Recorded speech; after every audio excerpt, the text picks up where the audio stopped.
माझ्या महाराष्ट्रातील बांधवांनो, भगिनींनो आणि मातांनो, नमस्कार. जय महाराष्ट्र. पुन्हा एकदा बऱ्याच दिवसानंतर आपण भेटतो आहोत, किंबहुना मी आपल्या भेटीला येत आहे. गेल्याही वेळेला मी बोललो होतो की हा आपला भेटीचा वेग कोविड जेव्हा सुरू झाला होता, आपल्याकडे नुकताच शिरकाव केला होता, तेव्हा याची वारंवारता जास्त होती. हळूहळू करत आपल्या सर्वांच्या सहकार्याने आजची परिस्थिती ही केवळ आपल्यासमोर नाही तर जगासमोर आहे. मी आजपर्यंत जे जे काही आपल्याला सांगत आलो ते आपण अगदी मनापासून अंमलात आणत गेलात. आणि म्हणूनच मी म्हणेन की आजची परिस्थिती ही नक्कीच आपण पूर्णपणे त्याच्यावरती काबू मिळवला नसला तरी काही प्रमाणात नक्कीच नियंत्रण मिळवलेलं आहे. जवळपास सर्व गोष्टी आता उघडलेल्या आहेत.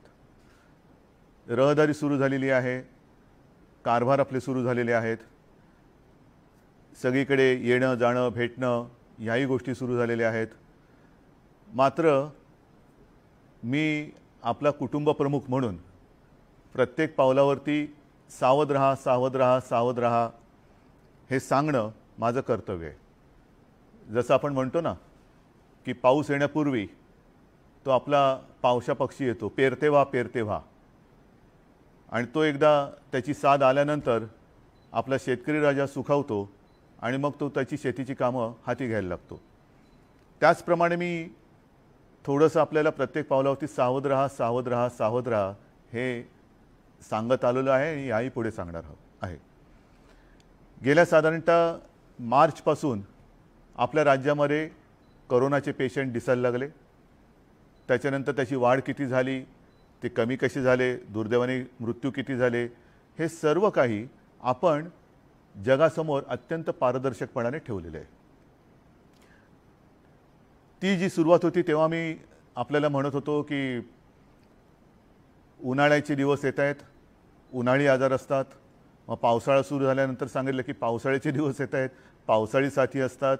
आता हिवाळा आलेला आहे, त्याच्यामुळे हिवाळ्याच्या साथी येणार. मी मुद्दामून याची आठवण का करून दिली की उन्हाळा आणि पावसाळा कोविड व्यतिरिक्त इतर ज्या काही साथी येणार होत्या किंवा येत असतात त्यांना आपण पायबंद घालू शकलो. तशा त्या साथी आल्या नाहीत. सर्दी, खोकला, ताप वगैरे ह्या काही गोष्टी किंबहुना पावसाळ्यामध्ये पोट बिघडणे ह्या साथी, हे आजार हे त्या काळात आले नाही.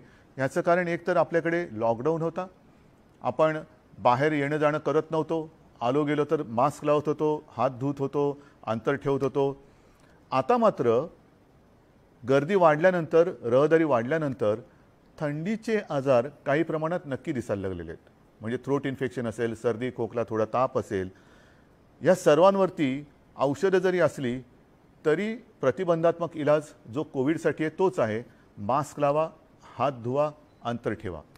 हे जर का आपण कटाक्षाने पाळलं तर कोविडच काय, इतर कोणतेही साथीचे आजार हे आपल्यापासून, म्हणजे आपण त्यांच्यापासून अंतर ठेवलं तर तेही आपल्यापासून अंतर ठेवू शकतात. काल परवाकडे आपण ऐकलं असाल की आपले देशाचे आरोग्यमंत्री आहेत हर्षवर्धनजी, त्यांनी सांगितले की वॅक्सिन आलं तरी मास्क हा तुम्हाला लावावा लागणार. म्हणजेच वॅक्सिन अजूनही पत्ता नाही आहे. येईल येईल येईल येईल तेव्हा येईल, आल्यानंतर आपल्यापर्यंत सर्वांपर्यंत पोचेल तेव्हा पोचेल. परंतु ते घेतलं तरी देखील मास्क लावणं हे बंधनकारक माझ्या मते किमान पुढचे 6 महिने तरी आहे, किमान 6 महिने. आणि आता तर माझ्याकडे बातमी आलेली आहे, आपल्याकडे सुद्धा आलेली आहे. माझ्याकडे काही खास अशी वेगळी गुप्त यंत्रणा नाही आहे. ज्या प्रसारमाध्यमातून आपल्यापर्यंत बातमी येते त्याच प्रसारमाध्यमातून माझ्याकडे आलेली आहे. विशेषतः युरोपमध्ये आणि इंग्लंडमध्ये, म्हणजे आपल्यापासून ते आता 4.5-5 तास मागे असतील, दिवस तिथे उजाडला असेल, आजपासून तिथे आजपर्यंत नव्हता असा कडक लॉकडाऊन त्यांनी जाहीर केलेला आहे, ज्याला टायर 4 म्हणतो. का करावा लागलेला आहे? 2 गोष्टी आहेत. एक तर आपल्याकडचे सणवार आता सगळे जवळपास झालेले आहेत. आता येणार ते new year, happy new year. आपण नवीन वर्ष सुखाचे, समृद्धीचे, भरभराटीचे, आरोग्याचे जावो अशी एकमेकाला शुभेच्छा देत अशा शुभेच्छा देत नववर्षाचं स्वागत करतो. तसंच तेही करणार. आणि हाच एक जो काही टप्पा आहे तो तिथे फार गर्दीचा असतो. एक तर कडाकीची थंडी आहे, त्याच्यामुळे गर्दी टाळण्यासाठी म्हणून त्यांनी लॉकडाऊन तर केलेलं आहेच, पण त्याहीपेक्षा एक वेगळी बातमी अशी आहे की ह्या कोरोनाने तिकडे आपला थोडासा अवतार बदललेला आहे. त्याला वैद्यकीय भाषेत किंवा त्या संज्ञा ज्याला असते त्याला R0 असा एक तो व्हायरस आहे. हा व्हायरस काय करतो तर तो झपाट्याने पसरतो. म्हणजे आजपर्यंत कोरोनाचा व्हायरस ज्या गतीने पसरत होता त्याच्यापेक्षा काही अधिक पटीने, म्हणजे असं म्हणा ना की काळाप्रमाणे बदलायला पाहिजे, तो व्हायरस पण बदलला. त्यानेसुद्धा आपला वेग वाढवलेला आहे. काळाप्रमाणे त्यांनी त्याची गती वाढवलेली आहे आणि तिथे आता हीच भीती आहे की जर लॉकडाऊन नाही केला तर झपाट्याने पसरणारा हा व्हायरस आणखीन गेल्या वेळेपेक्षा अधिक मोठा हाहाकार तिकडे पसरू शकेल. आता हे बघितल्यानंतर त्यांच्याकडून आपल्याला काही गोष्टी शिकायला पाहिजेत. जसजसं आता हे वर्ष सरते हळूवारपणाने थोडंसं आपण सुद्धा एक रिलॅक्स मोडमध्ये येतो आहोत. येणं जाणं सुरू झाल्यानंतर सुट्टीचा सीझन आहे, इतर राज्यांमध्ये जाणं येणं सुरू झालेलं आहे. अनेक जण मला सांगतात की अहो आता काय करणार, परदेशातून येणाऱ्या ह्या प्रवाशांच्या टेस्ट थांबवा ना. म्हटलं कशा थांबवू शकतो, तिथे जर काही संक्रमण अधिक वेगाने होणारा व्हायरस आला असेल तर मग ते संक्रमण आपण चेकिंगशिवाय आपल्याकडे घ्यायचं का, जे सुरुवातीच्या काळात झालं त्याची पुनरावृत्ती करायची का. आणि म्हणून मला असं वाटतं की थोडंसं धीम्या गतीने आपण जातो आहोत. काही जणांनी तर मला म्हणजे आपले जे काही तज्ज्ञ लोक आहेत त्यांनी तर सांगितलेले की आता नवीन वर्षाच्या सुमारास नाईट कर्फ्यू जाहीर करा. काही जणांनी सांगितलं की पुन्हा एकदा लॉकडाऊन जाहीर करा. मी आपल्याला पहिलंच विचारलेलं आहे की करायचं का हे. मला नाही वाटत करण्याची गरज आहे. याचं कारण आपण आता नाही म्हटलं तरी यातून अनुभवातून शहाणपण आपल्याला आलेलं आहे. आजपर्यंत काय केलं तर काय होतं आणि काय नाही केलं तर काय नाही होत हे आपण पूर्ण शिकलेलो आहोत. आणि म्हणून मला असं वाटतं अजूनही आपण एका त्या धोक्याच्या वळणावरती आहोत. नाईट कर्फ्यू कायद्याच्या याने लावायचा लावू शकतो, लॉकडाऊन कायद्याने लावायचा लावू शकतो, पण आपण स्वतःहून अनेक जणांना मला धन्यवाद द्यायचे आहेत की मी फिरताना ठिकठिकाणी बघतो बरेच जण म्हणजे 70-75% लोक तरी स्वतःच्या चेहऱ्यावरती तोंडावरती मास्क घालून हे फिरत असतात. पण उरलेले जे आहेत त्यांना मात्र मी सूचना देतोय की कृपा करून आपणही ही बंधनं पाळा. कारण आपण केवळ आपल्यालाच धोका निर्माण होते असं वागत नाही, तर जर का कर्मधर्म सुयोगाने आपण जर का संसर्गित झालात तर आपल्या माध्यमातून उरलेले 70-75% लोक जे सावधानता बाळगत आहेत, खबरदारी घेत आहेत, त्यांना हा धोका होऊ शकतो, आपल्या कुटुंबियांना हा धोका होऊ शकतो. म्हणून हा जीवाशी खेळ करू नका. आनंद हा थोडे दिवस आपल्याला त्याच्यावरती बंधनं घालण्याची गरज आहे. आणि मला असं वाटतं की आजारापेक्षा इलाजापेक्षा आपण काळजी घेतलेली बरी. आणि म्हणून मी जी माझी नागरिक माता भगिनी आणि बांधव आहेत त्यांना सांगतोय की आपण अजूनही सार्वजनिक ठिकाणी येता जाताना मास्कचा वापर करत नसाल तर स्वतःसाठी, आपल्या कुटुंबियांसाठी आणि आपल्या इतरत्र सगळ्या समाजासाठी मास्क हे सार्वजनिक ठिकाणी वापरण्याचं शस्त्र आहे जे कोरोनापासून आपला बचाव करू शकतो. असो, ह्या गोष्टी आपल्यापर्यंत सर्व पोचत आलेल्या आहेत. मी पोचवण्याचा प्रयत्न करत आहे. पुन्हा एकदा सांगतो की नवीन वर्षाचं स्वागत करताना आपण सावध राहा. अगदी लग्नसराईमध्ये सुद्धा लग्नसराई सुरू झालेली आहे. आपली एक प्रथा आहे, परंपरा आहे, आपण आमंत्रण घेऊन जायचं आणि यायचं. हा सहकुटुंब सहपरिवार लग्नाला आलंच पाहिजे. हे आपल्या आप्तसखियांना आमंत्रण द्या, कोरोनाला देऊ नका. अनेक ठिकाणी मी बघतो लग्नामध्ये सुद्धा गर्दी वाढते आहे. मग फोटो काढताना जरा मास्क काढून फोटो काढू ना. ठीक आहे, पण जरा अंतर ठेवा. कारण हा व्हायरस कसा कुठून कधी घुसेल हे सांगता येत नाही. म्हणून ही सावधानता बाळगणं अत्यंत गरजेचं आहे. आता ही सावधानता बाळगल्यानंतर आणखीन एक गोष्ट मला आवर्जून त्याचा उल्लेख नक्कीच करावा असं वाटतो. तो म्हणजे गेल्या 28 नोव्हेंबरला आपल्या सर्वांच्या आशीर्वादाने आपल्या ह्या सरकारने, महाविकास आघाडीच्या सरकारने 1 वर्ष पूर्ण केलं. अनेक जण डोळे लावून बसले होते की आत्ता पडेल, मग पडेल, उद्या पडेल. आता पडलंच, हे चालणारच नाही. पण करता करता आपल्या आशीर्वादाने आणि आपल्या विश्वासाने या सरकारने 1 वर्ष तर पूर्ण केलंच. पण ते वर्ष पूर्ण करताना जगात 100 वर्षापूर्वी कदाचित अशी परिस्थिती जी आली होती त्याच्यानंतर आरोग्यविषयक जी बिकट परिस्थिती जगभर निर्माण झालेली आहे तिचा सामना करत करत आणि अर्थात राजकीय हल्ले परतवत विकास करत 1 वर्ष पूर्ण केलेलं आहे. हो, विकास नक्कीच केलेला आहे. मी गेल्या महिन्यापासून आता विकास कामं जी आपल्या राज्यामध्ये सुरू आहेत त्यांची पाहणी स्वतः सुरू केलेली आहे. सुरुवातच केली ती माननीय हिंदू हृदय सम्राट बाळासाहेब ठाकरे समृद्धी महामार्गाच्या एकूण कामाच्या प्रगतीचा आढावा घेऊन. नागपूरपासून सुरुवात केली, मध्ये 2-3 ठिकाणी उतरलो, रस्त्याचा दर्जा पाहिला, मग वन्य प्राण्यांसाठी त्याला अंडरपास कसे दिलेले आहेत, काम किती वेगाने चाललेलं आहे, मग ते काम कधी पूर्ण होईल. आणि तिथे आपल्याला कल्पना असेल, मी सर्वांशी बोलून जाहीर केलं की येत्या 1 मेपर्यंत नागपूर ते शिर्डी हा जो काय टप्पा आहे हा वाहतुकीला आपण उघडत आहोत. नागपूर ते शिर्डी. त्याच्यानंतर आता सिंधुदुर्गचा एअरपोर्ट जो गेल्या 1 मेला आपण सुरू करणार होतो, पण कोरोनामुळे थांबलं, कारण त्याची काही उपकरणं ही परदेशातून येणं बाकी होतं. ती आल्यानंतर येत्या जानेवारी महिन्यामध्ये तो विमानतळ हा आपल्यासाठी खुला करण्याचा आपला प्रयत्न आहे. नव्हे, तो पूर्ण केल्याशिवाय आम्ही राहणार नाही. अनेक गोष्टी आहेत. मग म्हणे मी कोयन्याचं धरण बघून आलो, कारण तो एक चमत्कार आहे. मोठं धरण आहे, आपल्याला आपल्या आयुष्यात प्रकाश टाकणारं ते एक महत्त्वाचं केंद्र आहे. ते केंद्र मी बघून आलो. मुंबईचा कोस्टल रोड पाहिला. लोणावळ्याच्या इथे सुद्धा जो मुंबई पुणे रस्ता आहे त्याच्यात आपला प्रवास हा प्रवासाचा वेळ आणखीन कमी करणारं एक टनल, मोठं टनल हे तिकडे करतो आहोत. त्याची प्रगती बघून आलो. हे सगळं मी का सांगतोय की सरकार नेमकं काय करतोय.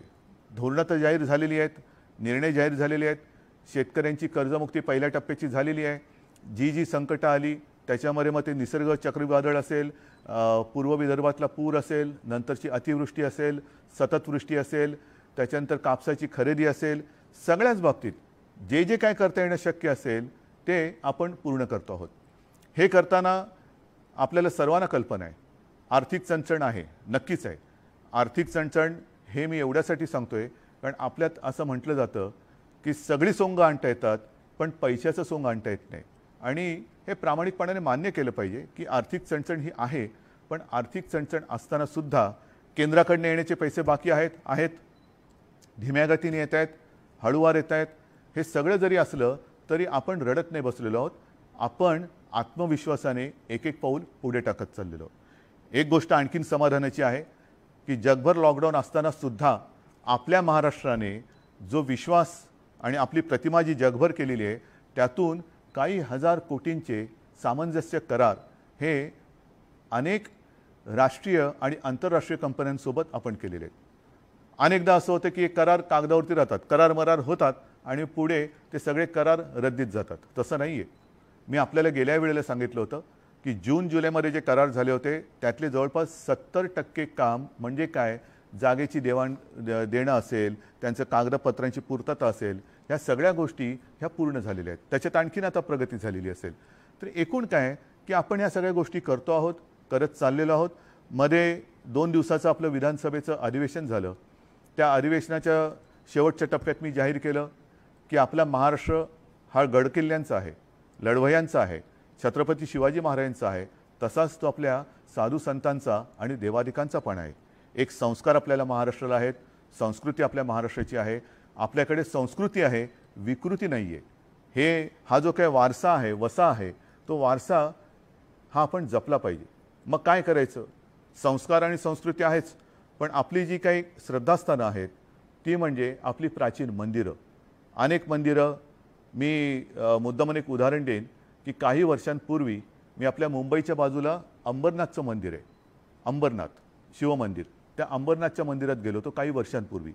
जाताना नाकावरती रुमाल ठेवूनच आत जावं लागलं. म्हणजे आसपास जणू काही उकिरडा होता, कोणाचंही लक्ष नव्हतं. आपले भक्तगण येत आहेत, करणार काय, मंदिरात जायचं.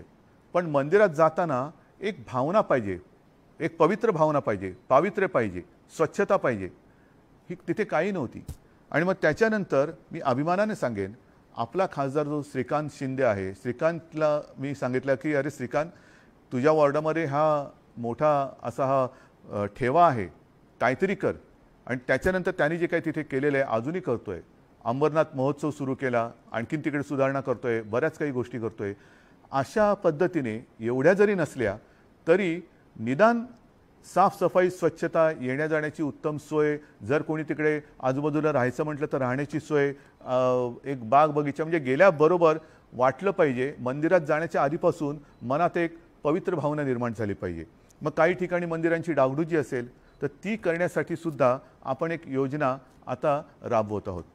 या अशा सगळ्या गोष्टी करतोय. म्हणजे संस्कृती आहे, विकास आहे, कृषी आहे, शिक्षण आहे. शिक्षणाच्या बाबतीत मात्र अजूनही थोडीशी अडचण आहे, जरूर आहे, कारण करोना अजूनही तसा जात नाही आहे. आपण मध्ये प्रयत्न केला शाळा उघडण्याचा. आता शाळा उघडायच्या का? काही पालकांचं म्हणणं आहे आणि ते बरोबर आहे, कारण परदेशामध्ये शालेय विद्यार्थ्यांना सुद्धा कोरोना झालेला आहे आणि म्हणून आपण थोडंसं धीम्या गतीने त्याच्याकडे जातो आहोत. लवकरात लवकर आपण निर्णय घेण्याचा प्रयत्न आहे, पण याच्यासाठी मला आपलीच मदत लागणार आहे. आपण जर का ही सगळी पथ्य पाळली आणि कोरोनाचा जो जोर आहे तो आपण पूर्ण खाली जसा आत्ता आणलेला आहे तसाच तो ठेवला किंवा आणखीन खाली नेऊ शकलो तर शाळासुद्धा आपल्याला बिनधोकपणाने लवकर उघडता येतील. विकास करत असताना नवीन नवीन काही गोष्टी येत आहेत, त्या वेळोवेळी मी आपल्याला सांगतो. काही जणांचं म्हणणं आहे की विकासाच्या आड काय येता तुम्ही? कुठे आलो विकासाच्या आड? समृद्धी महामार्गाचा विकास किंबहुना प्रगती मी बघितली, अनेक ठिकाणी अजूनही मी जाणार आहे. म्हणजे आज आपल्याशी बोलल्यानंतर मी मुंबईतल्या मेट्रोच्या कामांची प्रगती बघायला जातोय. त्याच्या आधी गेल्या महिन्यामध्ये मुंबईचा जो कोस्टल रोड आहे त्याची पाहणी करायला गेलो होतो. आता हे मी करतोय. मग काही जण म्हणतील ही कामं काय आम्ही सुरू केली तीच कामं आहेतच, पण एक काहीतरी ठरवा. मी कामाला स्थगिती देतोय का कामाची प्रगती बघतोय? मी कामाची प्रगती बघतोय, त्याच्यावरती स्वतः लक्ष ठेवतोय. कोस्टल रोडसुद्धा हे मूळ आपलं स्वप्न. अनेक वर्षांपासून त्याच्यावरती चर्चा सुरू होती.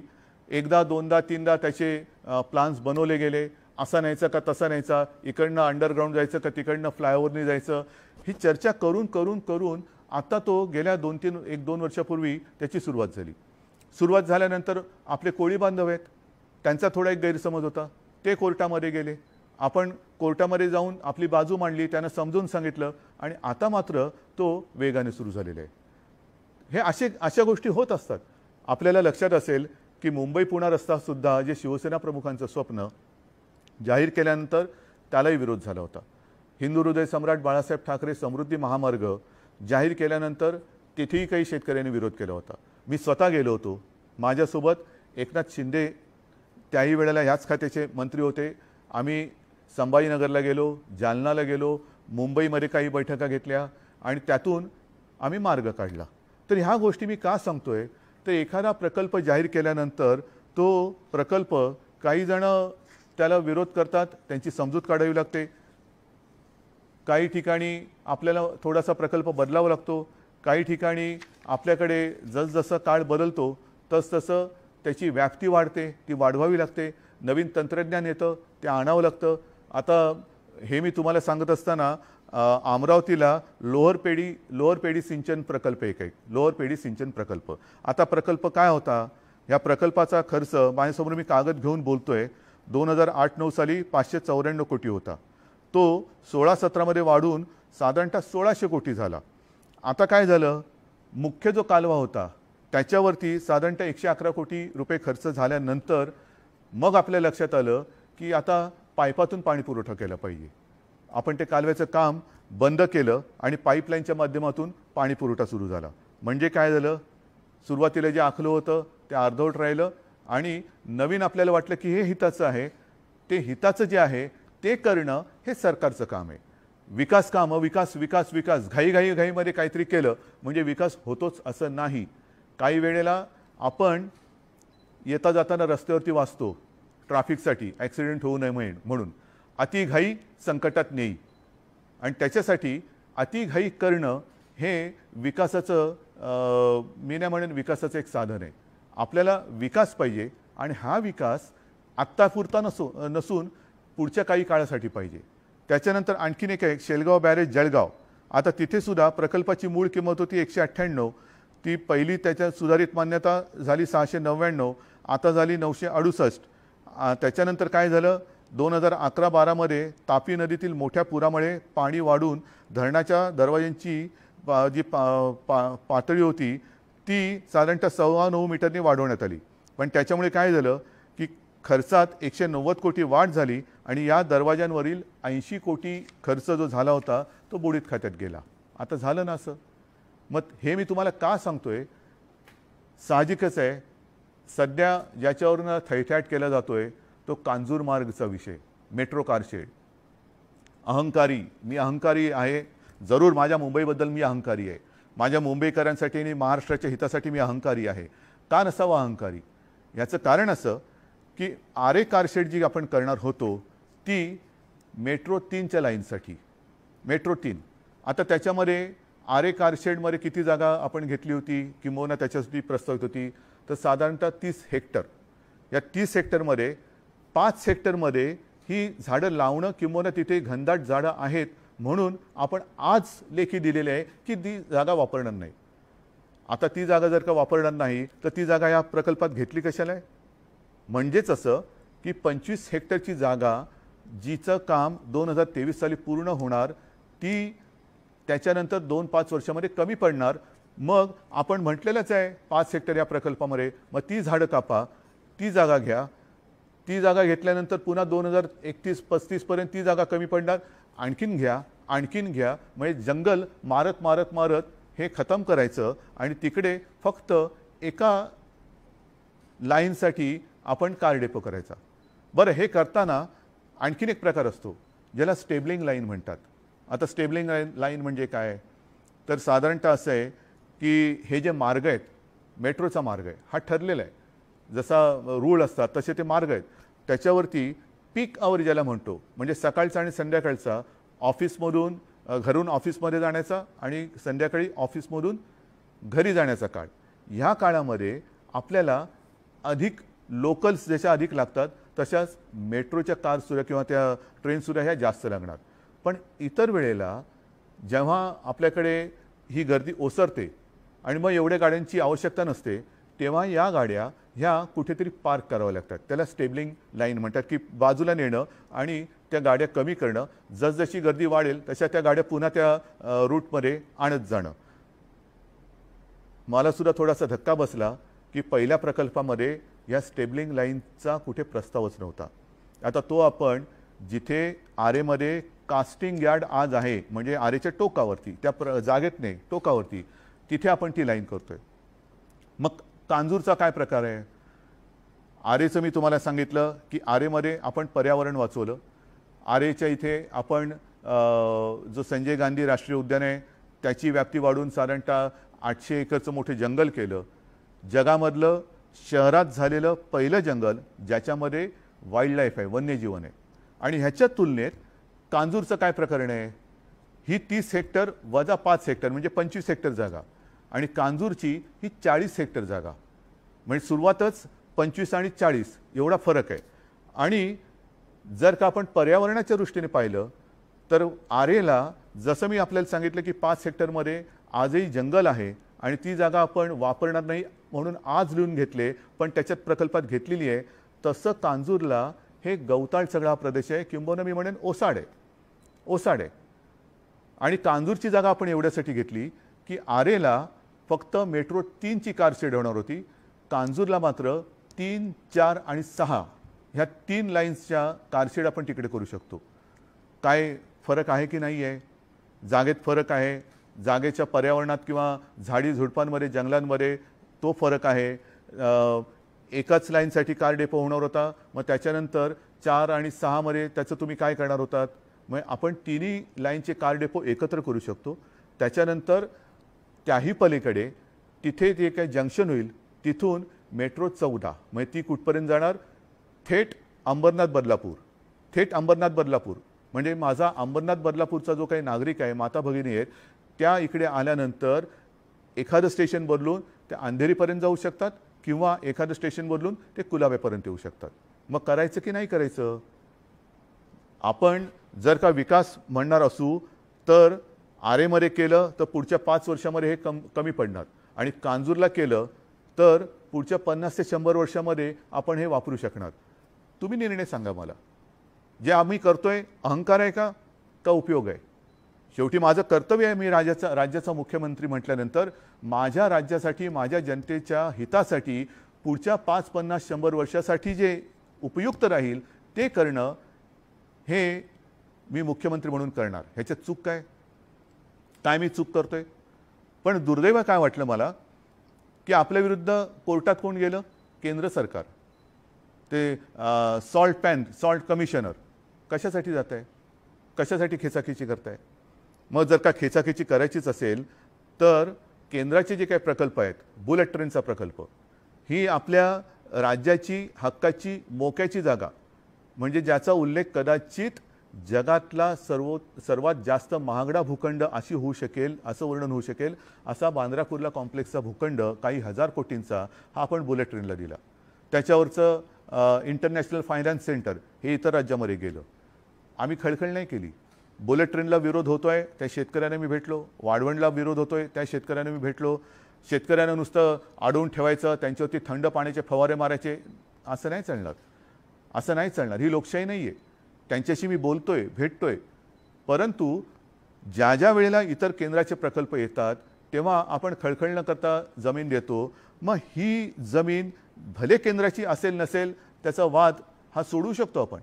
काही बिल्डर तिकडे गेलेले आहेत, पण वाद आहे म्हणून जागा सोडून द्यायची?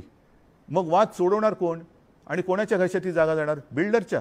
मग त्याच्यापेक्षा केंद्राने आणि राज्यांनी एकत्र बसून जर वाद सोडवला तर ही राज्याची जागा, जनतेची जागा, तुमची माझी नाही आहे, ही जनतेची जागा आहे. उद्या आम्ही नसू, तुम्ही नसाल, पण जनता असेल, जनतेच्या पिढ्या असतील, त्यांची जागा ही त्यांच्या वापरासाठी जर का आपण उपयोगात आणू शकणार असू आणि आणू इच्छित असू तर ह्याच्यावर खेचाखेची का करायची?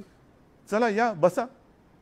जे काय आहे ते तुझं माझं न करता, किंबहुना आणखीन एक गोष्ट अशी आहे की मुंबईमध्ये दरवेळेला पावसाळ्यामध्ये बातम्या येतात, मुंबईची तुंबई झाली, तुंबई झाली. आता हे खूप आता घासून घासून गुळगुळीत झाले, तुंबई तुंबई तुंबई.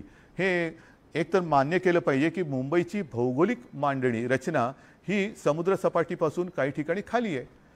मग अतिवृष्टी झाली आणि समुद्राला भरती असली तर मुंबईतलं पाणी समुद्रात जाण्याच्या ऐवजी समुद्राचं पाणी मुंबईत येतं, हे सत्य आहे. आणि ह्या सत्याला सामोरं जाताना आपण जी पंपिंग स्टेशन्स करतो आहोत, काही ठिकाणी पंपिंग स्टेशन्स केलेली आहेत, त्या पंपिंग स्टेशनचा उपयोग काय? तर अतिवृष्टी आणि भरती असते तेव्हा त्याच्या तोंडावरची, त्या पंपिंग स्टेशनच्या तोंडावरची जी गेट्स असतात ती आपण बंद करतो. सगळं पाणी जे शहरातलं वाहत येतं ते पंप करून समुद्रात टाकतो. आता ही पंपिंग स्टेशन्स ही नक्कीच उपयोगाची आहेत, पण ही पंपिंग स्टेशन्स करताना माहुलचं पंपिंग स्टेशन आहे. पुन्हा ती जागा ही मिठागराची जागा आहे. गेले काही दिवस, काही वर्ष ही आपण महापालिकेच्या वतीने, राज्याच्या वतीने, मी सुद्धा स्वतः बोललेलो आहे केंद्रात, आम्हाला जागा द्या, आमच्या मुंबईकरांचा त्रास आम्हाला वाचवायचा आहे, मुंबईकरांना पूरमुक्त करायचं आहे. निर्णय येतोय, जागा मिळणार, मग त्याच्यानंतर टेंडर निघणार, मग ते पंपिंग स्टेशन होणार. कशासाठी हा विलंब? कोणासाठी आपण आहोत? आपण जनतेचे सेवक आहोत. ज्याप्रमाणे आपले माननीय पंतप्रधान स्वतःला पंतप्रधान म्हणण्याच्या ऐवजी प्रधान सेवक म्हणतात, तर ते प्रधान सेवक म्हणत असतील तर आपण कोण आहोत? आपण सुद्धा जनतेचे सेवक आहोत. मग जे जनतेच्या हितासाठी आपण करू इच्छितो ते जर न करता आपण आपल्या प्रतिष्ठेचा प्रश्न करणार असू तर मला असं वाटतं आपण खुर्चीत बसायला लायक नाही आहोत. आणि म्हणून मला असं वाटतं की जो काय वाद चाललेला आहे तो राज्य किंवा जनतेच्या हिताचा नाही आहे. तुमची जागा, माझी जागा, मग तुमचे प्रकल्प आम्ही अडवायचे, आमचे प्रकल्प तुम्ही अडवायचे, आणि जेव्हा 5 वर्ष पूर्ण होतील तेव्हा काय केलं? काही केलं नाही, आडवाआडवी केली. हा कद्रूपणा आहे. हा कद्रूपणा सोडायला पाहिजे.